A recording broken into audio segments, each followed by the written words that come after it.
IUI and IVF consultation కోసం సంప్రదించండి 29. నమస్తే రమగారు. నమస్తే జీ. రమగారు, లివ్ ఇన్ రిలేషన్స్ ఈ మధ్యకాలంలో మనం చాలా చూస్తున్నాం. దీని మీద మనం చాలాసార్లు మాట్లాడుకున్నాం కూడా. మీరు డిబేట్స్లో వాటిలో కూడా మాట్లాడినట్టున్నాం కదండి. చాలా ఎక్కువైపోతుంది రమగారు. ఇది ఎటుపోతుందో దేనికి దారితీస్తుందో తెలియదు, కానీ అది పాశ్చాత్య కల్చరా అంటే వాళ్ళకి సంబంధించిన అన్నీ అలవరుచుకోలేము కదండి. వాళ్ళ దగ్గర చాలా మంచి మంచి క్వాలిటీస్ కొన్ని ఉంటాయి, అవి తీసుకోవట్లేదు. మనం మన సంస్కృతికి మన సాంప్రదాయాలకి భిన్నమైనవి మాత్రం తీసుకొని ఈ ఫాస్ట్ కల్చర్ అనే ఒక పేరు పెట్టుకుని ఆ ముసుగులో బతికేస్తున్నామేమో అనిపిస్తుందండి నాకు. నేనైతే పర్సనల్గా యాక్సెప్ట్ చేయను రమగారు. నా మనసుకు నచ్చదు అది. ఒకవేళ పాత తరం అనుకున్నా ఏమన్నా అనుకోండి, పెళ్ళి కాకుండా ఒక అమ్మాయి అబ్బాయి కలిసి ఉండటం అనేది నాకు వ్యక్తిగతంగా నాకు నచ్చదు. మీ ఒపీనియన్ చెప్పండి. నాకు కూడా నచ్చదు జయ, నాకు నచ్చదు. ఒక బాధ్యత లేకుండా ఇర్రెస్పాన్సిబుల్గా నువ్వు నేను కలిసి ఉందాం, నీ బాధ్యత నాకొద్దు, నా బాధ్యత నీకొద్దు, నువ్వు నేను కలిసి రూమ్మేట్ లాగా ఉందాం. ఇప్పుడు రూమ్మేట్స్ లాగా ఉండేటప్పుడు ఇద్దరు మగవాళ్ళు లేదా ఇద్దరు ఆడవాళ్ళు అనుకో, వీళ్ళ మధ్య ఏవైనా అనవసరమైన వ్యవహారాలు వచ్చేందుకు పెద్దగా ఉందేమో ఈ రోజుల్లో. మన కర్మకి ఈ రోజుల్లో ఆ అవకాశాలు కూడా ఉన్నాయి. కానీ ఆడ మగ అనేసరికల్లా బై ప్రోడక్ట్స్ వస్తాయి. అంతే కదా రమ్మగారు కదా, అది మనం ఆపలేనిది కదా. ఆపలేనిది. ఇప్పుడు కలిసి ఉండేటప్పుడు ఫిజికల్ థింగ్ కోసమే మేము ఎందుకు కలిసి ఉంటాము అని ఆ రోజు వాదనలో పిల్లలు కూడా చెప్పింది. కానీ దాన్ని తీసేయగలరా? తీసేయగలరా? నేచర్ ఉంది కదా, అది నేచర్ ఉందా? ఒక ఆడ మగ ఉంటే వీళ్ళ మధ్య ఫిజికల్ రిలేషన్ ఉండటం అనేది అత్యంత సహజమైన సంగతి కదా. ఏదో పెళ్ళిళ్ళు అయ్యాక మొదట్లో కలిసి ఉంటారు, తర్వాత కాలం ఊరికే భార్యాభర్త కలిసి ఉంటారు, వాళ్ళ మధ్య ఫిజికల్ రిలేషన్స్ ఉండవు. కొంత వయసు వచ్చాక పోతూ ఉంటాయి, పిల్లలు వచ్చాక పోతాయి, తగ్గిపోతుంది. వీళ్ళ మధ్య రిలేషను ఫిజికల్ థింగ్ కాకుండా మానసికమైన బంధం. రెండోది బాధ్యతాయుతమైన బంధం, పిల్ల జల్లా ఉండడము, మొదటి నుంచి కలిసి ఉండటానికి అలవాటు పడి ఉండటము, ఒకళ్ళకొకళ్ళు అలవాటు పడిపోయి ఉండటము. అదే యంగ్స్టర్స్ వ్యవహారంలో ఇలా ఏమీ లేకుండా వాళ్ళిద్దరే ఉంటారా? దీనివల్ల వచ్చే రకరకాల ఇబ్బందుల్ని కాంప్లికేషన్స్ని ఎవరు హ్యాండిల్ చేస్తారు? అవునండి. పైగా ఇలా చేతులు మారిపోయినట్టుగా ఉండటం మీద ఎందుకు ఈ తరానికి ఆసక్తిగా ఉందో నాకు అర్థం కాదు జయ, నాకు అర్థం కావట్లేదు. ఇక ఫ్రెండ్స్ని మార్చేస్తారు, 6 నెలలకు 8 నెలలకి ఏడాదికి 2 ఏళ్ళకి బాయ్ ఫ్రెండ్స్ గర్ల్ ఫ్రెండ్స్ మారిపోతూ ఉంటారు. ఈ బాయ్ ఫ్రెండ్ గర్ల్ ఫ్రెండ్ వెరైటీలో కూడా ఫిజికల్ థింగ్ ఇన్వాల్వ్ అయ్యి ఉంటుంది ఇప్పుడు. అవునండి, ఇన్వాల్వ్ అది లేకుండా ఉండడలా. ఎవరో ఉన్నారు అమలిన స్నేహాలు అలాంటివి, ఎవరో చాలా తక్కువ, ఉండట్లేదు. సమాజం అట్లా లేదమ్మా. ఇప్పుడు ఇది మాట్లాడుకోవాల్సిన విషయం కాదు, పెద్దలు మాట్లాడాల్సిన సంగతి అసలు కానే కాదు. కానీ అదే కనిపిస్తోంది కదా, అదే కనపడుతోంది. ఇప్పుడు దీంట్లో ఈ ఇద్దరిలో పైగా ఈ లివిన్లో ఇంకో గోల ఏంటంటే, ఇద్దరు కలిసి ఉంటారా, వాడికో పిల్లవాడికో పిల్లకో వీళ్ళతో కలిసి ఉండాలనే, పెళ్లి చేసుకోవాలనే, పిల్లల్ని కనాలనే, లైఫ్ లాంగ్ వాడితోటేనో దాంతోటోనో ఉండాలనే ఉంటుంది, ఒకరికే ఉంటుంది. రెండో వాళ్ళు వదిలించేసుకోవాలని చూస్తారు. అవసరాలు తీరిపోయాక, అలవాటైపోయాక బోర్ కొట్టేస్తుంది, మనుషుల్ని మార్చేస్తారు. ఈ రెండో వాళ్ళు దాన్ని తీసుకోలేకపోతున్నారమ్మా. అవును రమ్మ గారు, తీసుకోలేరు. మనం అందులో పెద్ద పెద్ద సెలబ్రిటీసు, బాగా డబ్బులున్న వ్యవహారాలు చూస్తున్నాం, మామూలు వాళ్ళ దగ్గర చూస్తున్నాం. వాడు వెళ్ళిపోతాడు, ఈ పిల్లవాడి కోసం వెంబడబడుతుంది. పేపర్లలో వచ్చే ఇట్లా. అవును. లేదా పిల్ల వెళ్ళిపోతుంది, ఈ కుర్రాడు దాని వెనకాల పడతాడు, దాన్ని ఏదైనా చంపేద్దామని చూస్తాడు. అమ్మాయిలు కూడా చంపాలని చూడలేదు, అమ్మాయిలు ఇంకా అంత తెగించలా, మగపిల్లలే తెగబడిపోతున్నారు. కొన్నాళ్ళు ఫ్రెండ్షిప్ చేస్తారు, ఫ్రెండ్షిప్లు విడిపోతేనే ఒప్పుకోలేని మనస్తత్వాలు ఉన్నాయి. అవును. మరి ఇలా కలిసి ఉండి ఇద్దరు కలిసి వండుకు తిని, కలిసి పడుకుని, కలిసి తిని, కలిసి తాగి అన్ని చోట్లకి జంటగా పోయి సడన్గా సెపరేషన్. ముఖ్యంగా అసలు అమ్మాయిల వైపు ఆలోచిస్తే ఎందుకు ఇలాంటి నిర్ణయాలు తీసుకుంటున్నారు? ఆడపిల్లలకి ఉండాలి, నెక్స్ట్ స్టేజ్ వాళ్ళే కదా రమ్మగారు. ఇప్పుడు ప్రెగ్నెన్సీ మగవాళ్ళకి లేదు. ప్రెగ్నెన్సీలు వాళ్ళకి ఆలోచిస్తారు. సమాజంలో సమాధానం చెప్పవలసిన దుస్థితిలోకి మొదట ఆడపిల్లలే వస్తారు. అంతే, అవునా కదా? ఇందులో ఆడపిల్లలే తాలూకు నమ్మకం అంటారు, నమ్ముతాం. ఎలా నమ్ముతారు? మీ పేరెంట్స్ని నమ్మి చావరే మీరు? పేరెంట్స్ని నమ్మరు. వీడెవడో పరిచయం అయ్యి కొన్ని రోజులే అయితే వాడు నీకు సోల్మేట్ ఎట్లా అయిపోతాడు? రేపొద్దున వీడు అవతలకి వెళ్ళిపోతే నా పరిస్థితి ఏంటి? ఒకటి ప్రెగ్నెన్సీ అనే కాదు జయ, ఒకళ్ళతోటి కలిసి ఉంటే చూడు వెదవది, మనం ఒక అగరబత్తీల పక్కన ఒక అగ్గిపుల్లని పెట్టామనుకో, చీపురు పుల్లని పెట్టాం, అగరబత్తి వాసన చీపురు పుల్లకి అంటుకుంటుందా? అంటుకోదా? 200% అంటుకుంటుందా? మరి ఇప్పుడు ఒకళ్ళతో కలిసి ఉంటే వాళ్ళ ముద్రలు మన మీద ఉండిపోతాయి, జీవితంలో ముందుకెళ్ళలేకపోతారమ్మా. రమ్మగారు అసలు మర్చిపోలేమా? నాకు ఇంకొక అనుమానం అనమాట. ఇప్పుడు ఇట్లా కలిసి ఉంటున్నారు కదా, ఏదో సమస్య వచ్చి చచ్చింది, ఒకళ్ళు వెళ్ళిపోయారు, ఆ ఇంకొక పర్సన్ ముందున్న వాళ్ళు మర్చిపోలేరా? నిజంగా మనసు కదా ఇద్దరు అలా ఉంటుందా? కొట్టుకుని ఇద్దరు తెంపుకుంటే సఫర్ అవుతారు కానీ మర్చిపోతారు జయ. మళ్ళీ ఎందుకంటే కొత్త జీవితాన్ని ప్రారంభించుకోవచ్చా? ప్రారంభిస్తారు. కానీ ఒకళ్ళు మాత్రం రెండో వాళ్ళతో విసిగిపోతారు. ఒకళ్ళు సాధారణంగా మనుషులం పొసెసివ్గా ఉంటాం జయ, మనం సాధారణంగా పొసెసివ్గా ఉంటాం. అలా డిటాచ్డ్గా ఉండే మనస్తత్వాలు చాలా తక్కువ ఉంటాయి. ఇప్పుడు ఒకవేళ డిటాచ్డ్గా ఉండేవాళ్ళు అనుకో, వాడు అడగగానే నాతో కలిసి ఉండని అడగగానే ఎందుకో పుట్టి పడితే ఉండిపోవాలనిపించేస్తుంది అమ్మాయికి, అందుకని వెళ్ళిపోయి వాడితో ఉండిపోతుంది. తర్వాత వాడు కాస్త 4 రోజులు సరదా తీరిపోయాక మా అమ్మ వద్దంది, మా నాన్న వద్దన్నాడు, నాకు వేరే చోట ఉద్యోగం వచ్చింది, ఇంకోటి ఎవరితో పిలిచింది. వీళ్ళు చాలామంది పెళ్ళి 4 రోజులు 2 నెలలు అవుతుంది, ఎవరితోటో మెసేజ్లు కొడుతూ ఉంటారు. అది ఎవరితో ఇంట్రెస్టింగ్గా పిలుస్తుంది, ఏదో దీనికే ఎవడో పిలుస్తాడు. అస్సలు ఈ ఫోన్లు వచ్చాకమ్మా నా మాహరి వినలేకపోతున్నావు ఈ కథలు. దరిద్రాలన్నీ మొగుడు ఎదురుకుండానే ఉంటాడు, పెళ్ళం ఎదురుకుండానే ఉంటుంది, వీళ్ళు ఎవరితోటో చాట్ చేస్తారు. ఎన్ని రకాలు మాట్లాడతారో, ఆ మొగుడుతోటి ఏది పంచుకుని సావరు, లే పెళ్ళంతోటి పంచుకోరు. మంచాలు పంచుకోవడం మానివారేసి, మామూలు షేరింగ్లు కూడా మానేసి ఏదో ఇద్దరు టైంకి వచ్చి ఇంట్లో పడుకోవటం, తింటాం, వండుకోవటం, అక్కడి నుంచి షేరింగు, ఫ్రెండ్షిప్లు, ఫిలాసఫీలు, ఇంకా ఏమిటో సోల్మేట్లు, ఇవన్నీ ఫోన్లలో ఎవరో, అసలు వాడి ముక్కు మొహం కూడా తెలియదు. వీడి కోసం వీడిని వదిలేస్తారు ఎదురుకుండా ఉండమని, వీడిని ఎంటర్టైన్ చేయటం మానేస్తున్నారు. అసలు నాకు అర్థమే కావట్లేదు జయ, ఎందుకు ఇలా అంటే కాలమహిమ అంటుంటారు పెద్దవాళ్ళు చాలామంది. అది కాదేమో అనిపిస్తుంది జయ. నేనేమనుకుంటానంటే అసలు రెస్పాన్సిబిలిటీస్ అనేవి లేకపోవటం, ఒక బాధ్యతకి లొంగకపోవటం. నాకు అనిపిస్తుంది నా జీవితం నా ఇష్టం. రెండోది అపరిమితమైన సెల్ఫ్కి పీట. నేను సెల్ఫిష్నెస్కి పరాకాష్ఠల్లో ఉంది ఇప్పటి తరం, నేను తప్ప రెండోది లేదు. అమ్మా నాన్నల ఇప్పుడు మళ్ళీ ఏం చేస్తారు, అమ్మా నాన్న మాట వించావరు, ఇట్లా ఏదో వెధ పనులు చేస్తారు. ఊళ్ళలో చెప్పరు జయ, పేరెంట్స్ తెలీదు. ఆ రూమ్మేట్ అమ్మాయినో అబ్బాయినో భావిస్తారు. అబ్బాయి అయితే అబ్బాయి అనుకుంటారు, అమ్మాయి అయితే అమ్మాయి అనుకుంటారు. వీళ్ళు ఎవరితోటో కలిసి ఇక్కడ కాపరాలు పెట్టేస్తున్నారు పిల్లలు అన్న సంగతి పాపం ఊళ్ళల్లో తెలుసుకోరు. వీళ్ళని ఎంత నమ్ముతారమ్మా. వీళ్ళు అమ్మా నాన్నల నమ్మకాలేమో బ్రేక్ చేసేస్తారు, తమ నమ్మకాన్నేమో పార్ట్నర్ బ్రేక్ చేయకూడదు అనుకుంటారు. నువ్వేం చేస్తావో నీకు అదే కదా లభిస్తుంది, అవునా కాదా? యద్భావం తద్భావం. పైగా ఒక 3 ఏళ్ళు 4 ఏళ్ళు కలిసి ఉంటారా, ఆ తర్వాత పెళ్లి చేసుకుంటే జీవితం ఏం కొత్తగా ఉంటుందో అర్థం కాదు జయ నాకు. ఏం కొత్తగా ఉంది మీకు? జీరో కదా.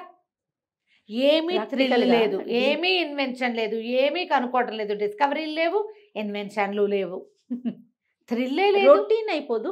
రొటీనే. ఒక 3 ఏళ్ళు కలిసి ఉన్నావు, తర్వాత పెళ్లి చేసుకున్నావు, ఏముంది? కనీసం కొంపైనా మారిస్తే కొంచెం కొత్తగా ఉంటుంది. జీవితం ఏమీ కొత్తగా ఉండదు, కొంచెం కూడా కొత్తదనం ఉండదు. అవునండి. మరి ఈ రొటీన్ కోసము ఈ ట్రై చేయటం ఎందుకు? ఇంగ్లీష్ పిక్చర్స్లో కొన్ని చూస్తుండే వాళ్ళని జయ, వాళ్ళు ఇద్దరు కలిసి ఉన్నట్టే ఉంటారు. సడన్గా ఒకరోజు వాడు రింగ్ తీస్తాడు, ఆ అమ్మాయి ఓ ఏడ్చేస్తుంది. ఆఫీస్లో వాళ్ళు ఎవరో ఆఫీస్లో ప్రపోజ్ చేస్తే ఆఫీస్లో చూసిన వాళ్ళు కూడా చాలా ఏడ్చేస్తూ ఉంటారు, చాలా ఎమోషన్ అయిపోతారనమాట. నిన్నటి దాకా మీరు కలిసేగా ఉన్నారు, ఇప్పుడు కొత్తగా రింగు వల్ల జీవితంలో వచ్చిన మార్పు ఏముంది? పెళ్ళి అనేది ఒక పెద్ద తతంగంగా చేసుకోవటము. మన పెళ్ళిళ్ళలో మన కర్మకి కన్యాదానం ఒకటి మనకి. వీళ్ళు అక్కడ కలిసి కాపురం చేసేస్తారు, ఆ పిల్లని అమ్మ నాన్న కన్యాదానం చేస్తాడు పాపం. కన్యాదానం అంటే ఏమిటి? వివాహం కాకపోవడం అనేనా? అదే అర్థం తీసుకోవాలి. మన కర్మ అంతే. ఆచారాలు వాటిని భ్రష్టు పట్టించేస్తే పోయారమ్మా. మీ జీవితాలు భ్రష్టు పట్టించుకోకుండా చూసుకోండి. పోనీ ఉండి కలిసి చచ్చినప్పుడు ఆ రిలేషన్ అయినా స్ట్రాంగ్ గా ఉంచుకోవాలి. లైఫ్ లాంగ్ కలిసి ఉండండి, కాంప్రమైజ్ అవ్వండి. ఒకళ్ళు కోటికి లాగటం మనం చూస్తున్న కొన్ని రిలేషన్స్లో మనం తెలిసిన జనాల్లో అయితే ఒకళ్ళ మాట ఒకళ్ళు వినరు, ఎందుకో కలిసి ఉంటారు, బ్లాక్మెయిల్ చేసుకుంటారు ఒకళ్ళనొకళ్ళు, ఫ్రెండ్స్ కోసం పెళ్ళిళ్ళు చేసుకుంటారు, చుట్టుపక్కల వాళ్ళందరూ ఏమంటారు అని పెళ్లి చేసుకుంటారు. ఇక మీ పెళ్ళి సక్సెస్ అవుతుందా? ఎక్కడవుతుంది? ఎలా అవుతుంది? మీరు లాంగ్ క్లాస్ అటగే కలిసి ఉంటారు, కొట్టుకు చస్తూ, సుఖమేముంది? తర్వాత ఏమవుతుంది? క్రమంగా అదొకరిని వీడొకరిని చూసుకుంటారు. అవును. ఎక్స్ట్రా మ్యారిటల్ అఫైర్స్ ఇలాగే కదా జయ 100%. సక్సెస్ఫుల్ మ్యారేజెస్లో భార్యాభర్త చాలా అన్యోన్యంగా చక్కగా ప్రేమించుకుని ఇళ్లలో పెద్దవాళ్ళకి చెప్పి చక్కగా పెళ్లి చేసుకుని లేదా పెద్దాళ్లే కుదిర్చి చాలా అనురూపమైన జంటల్లో కూడా ఎక్స్ట్రా మ్యారిటల్ అఫైర్స్ వచ్చే అవకాశాలు ఉన్నాయి ఈ రోజుల్లో. ఎవరో ఒకళ్ళు చేరతారు, వీళ్ళే ఏదో బలహీన క్షణాల్లో దొరికేస్తారు. ఇవన్నీ అవే కాకుండా మీరు కొట్టుకు చూస్తుంటే మీ దగ్గర అవకాశం పుష్కలంగా ఉంది కదా, థర్డ్ పర్సన్కి అవకాశాలు ఉన్నాయి కదా. ఎప్పుడైనా ఇలా రిలేషన్లో దిగేటప్పుడు ఆడగాని మగగాని దీంతో నేనేం సాధిస్తాను, ఇది నేను కంటిన్యూ చేయగలనా, నాకు అక్కర్లేదా ఎక్కువ కాలం ఊరికే నాకు కొంతకాలం కలిసి ఉండి ఎవరిదారిని వాళ్ళు విడిపోదామా అనేది ఈ 3 పాయింట్లు ఆలోచించుకోండి ఇద్దరు కలిసి. రైట్, ఆలోచించాలి. ఇప్పుడు వద్దు అని చెప్తే ఎవడు విండజేయ, ఇది మంచిది కాదు చెయ్యొద్దు, నేను అదే చెప్పదలుచుకున్నా, కానీ ఎవడు విండు. ఇవి కనీసం ఆలోచిస్తే మానేయాలనిపించవచ్చు, మీకు చేసేయాలనిపించకూడదు. చేసే ముందు అసలు నేను ఎందుకు చేస్తున్నాను, దీనివల్ల నాకేం రాబోతోంది, రేపొద్దున ఏమైనా రావచ్చా, మా పేరెంట్స్కి నేనేం సమాధానం చెప్తాను, పేరెంట్స్కి సమాధానం చెప్ప వాళ్ళు ఇచ్చే ఆస్తి తీసుకుంటావు, అన్నీ కావాలి మళ్ళీ, వాళ్ళ అటెన్షన్, వాళ్ళ ప్రేమ, వాళ్ళ ఆపేక్ష, వాళ్ళ తాలూకు ఏమంటారు ఎమోషన్ అంతా నువ్వు తీసుకుంటావు. ఒకవేళ నీకేదైనా అవసరమైతే వాళ్ళ సపోర్ట్. అలాంటప్పుడు ఈ విషయానికి పేరెంట్స్ని ఒప్పించాలా వద్దా, నీకు బాధ్యత లేదు మరి, ఎంత ఇర్రెస్పాన్సిబుల్ నువ్వు, అసలు మంచిగా ఉంటానికి పనికొస్తావా మనం, అది కదా ఆలోచించాలి. కరెక్ట్, ఆలోచించి దిగండి. దీనివల్ల రేపు నాకు కానీ వీడికి కానీ లేదా దానికి కానీ నాకు కానీ ఏమొస్తుంది, అదేదో పెళ్ళే చేసుకుని తగలబడితే సరిపోతుంది కదా, కావాలంటే రిజిస్టర్ చేసేయండి. ఫార్మల్ మ్యారేజ్ వద్దు, మీ ఇద్దరు కలిసి ఉండదలుచుకున్నారు, ఒకళ్ళని విడిచి ఒకళ్ళు ఉండలేకపోతున్నారు, కలిసి ఉంటే బెనిఫిట్స్ తోటి బాగున్నాయి అనిపించి బెనిఫిట్స్తో కలిసి ఉండే వాళ్ళు కూడా ఉన్నారమ్మా. రూములు కలిసి వస్తాయి, ఇల్లు కలిసి వస్తాయి, సామాన్లు కలిసి వస్తాయి, టైం కలిసి వస్తుంది, జీవితానికి సంబంధించి నేను అన్నం వండుతాను కాదు రమ్మగారు, జీవితానికి సంబంధించి ఇలాంటి లెక్కలు, ఇవే లెక్కలు. పోనీ ఆ లెక్కతోటి దిగిన రిజిస్టర్ మ్యారేజ్ చేసేసుకోండి. రమ్మగారు, సెలబ్రిటీస్ వాళ్ళ లైఫ్ స్టైల్ ఎంతవరకు మన మీద ప్రభావం చూపిస్తుంది?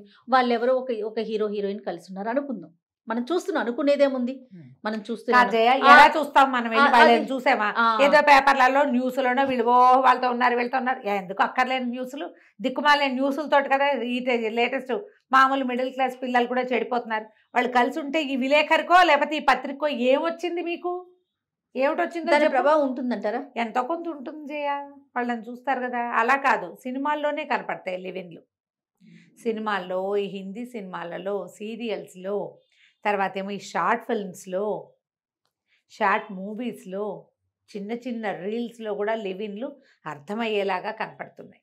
వాళ్ళెవరో కలిసి ఉండటం వల్ల కాదు, కలిసి ఉంటే అడ్వర్టైజ్మెంట్స్లో కూడా కనపడుతున్నాయి. ఏదో టీ అడ్వర్టైజ్మెంట్, అమ్మా నాన్న వస్తారు, ఈ అమ్మాయి తలుపు తీస్తుంది, ఓ పిల్ల తలుపు తీస్తుంది, మేము కలిసి ఉంటున్నామని చెప్తాడు కొడుకు, కామ్గా ఉంటారు అమ్మా నాన్న, బాగుందని చెప్తుంది ఆవిడ. కామ్గా ఉండమని మాకు చెప్తున్నారా పేరెంట్స్కి? అంతే కదా, అంతే కదా అని అర్థం. పేరెంట్స్ ఏం చెప్తున్నట్టు, మీ అబ్బాయి ఎవరితో పిల్లని తెచ్చి ఇంట్లో పెట్టుకుని వాళ్ళిద్దరు కలిసి ఉండి కలిసి వండుకు తింటూ ఉంటే మీరు కామ్గా ఉండండి, కామ్గా ఉండటాన్ని మాకు చెప్పటమే కదా. ఇంకా ఆ టీ పొడి ఒకవేళ దాన్ని వాడటం వల్ల వాళ్ళకి కామ్గా ఉన్నారనా వాడి ఇంటెన్షన్, వాడి బొంద. పేరెంట్స్కి ఏం చెప్తున్నాడు జయ, సమాధానానికి ఏం చెప్తున్నారు వీళ్ళు? అసలు మీకు ఇంత టైం ఎక్కడ దొరుకుతుంది? యాడ్ కనపడుతూనే ఉంటుంది కదా జయ, చూడలేదు.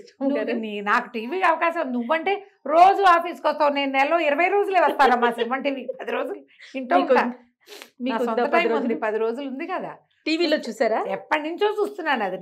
నేను అనుకుంటా నన్ను ఒప్పిస్తున్నాడు వీడు, ఈ చాతుర్యం ఎవరిదో కానీ వాడు వాళ్ళ అమ్మనో నాన్నో ఒప్పించడానికి తీసుంటాడు దుర్మార్గుడు, మమ్మల్ని కూడా ఒప్పిస్తున్నాడు.